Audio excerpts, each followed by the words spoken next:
তোমার কাছ থেকে আমি জানবো একটা ব্যক্তির আরো 5টা পজিটিভ দিক, হ্যাঁ, ইতিবাচক দিক।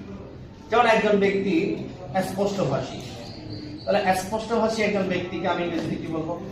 ফ্র্যাঙ্ক। তাহলে আমরা বলবো কেউ একজন যদি স্পষ্টভাষী হয় তাহলে বলবো he or she is frank. হ্যাঁ, এরপর আমরা বলতে পারি যে আরেকটা উদাহরণ, যেমন সেটা হচ্ছে উদার মানুষ।